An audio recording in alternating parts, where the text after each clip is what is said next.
Welcome to Fundu Money. Here we are talking about tax on income tax impact on gold investments. Now, it's important because you need to file for income tax, but there are other things which are important that because of which you need to know about tax treatment of gold investments. We're talking about gold exchange traded funds, gold ETFs. We're talking about gold mutual funds where the mutual funds invest in gold mining and gold trading companies, funds which are investing there, and from India they're investing in those funds.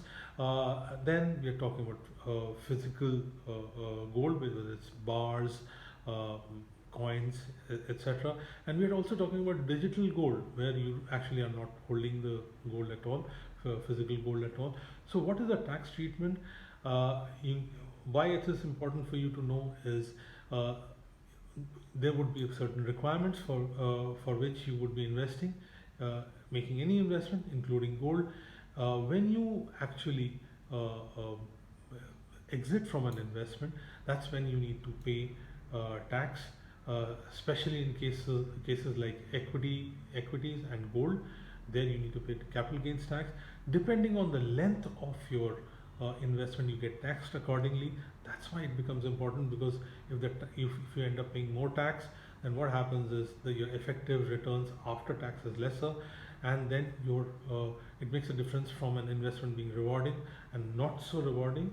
So that's why it's important. It's also important when you'll take the decision to move out.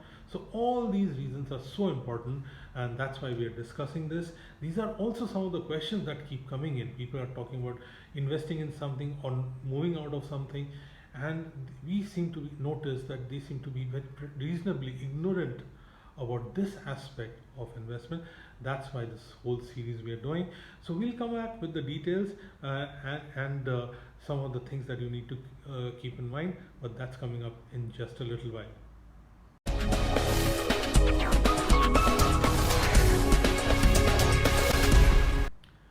Welcome back. Welcome to Fundu Money. We are discussing income tax treatment or taxation of gold investments, which includes physical gold, whether it's bars, coins, etc.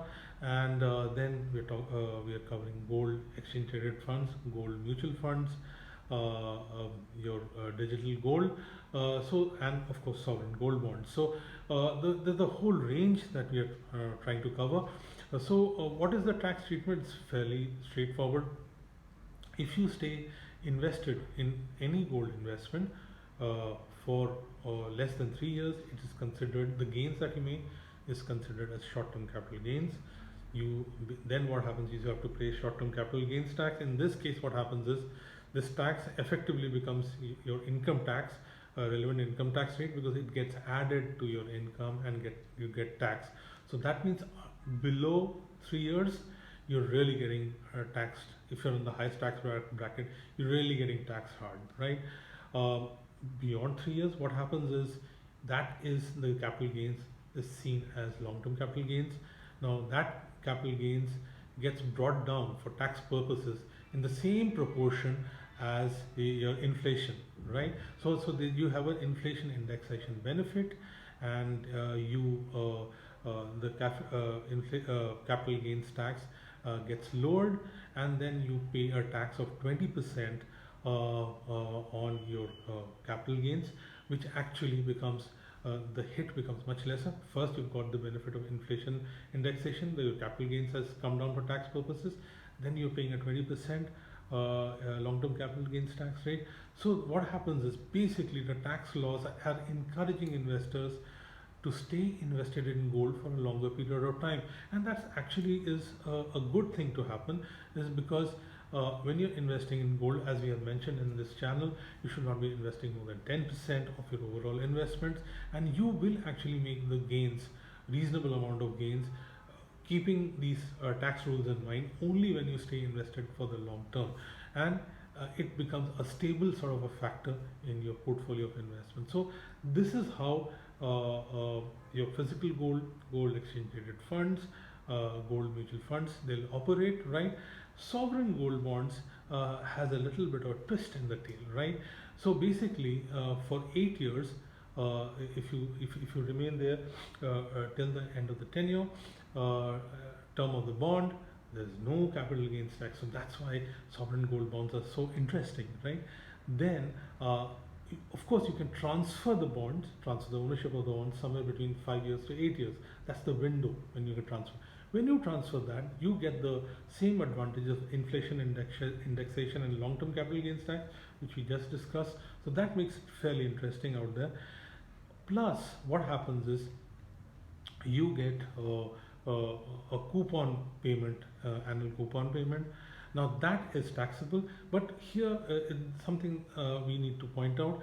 All of that we have been discussing so far, besides the coupon payment, are all capital gains, right?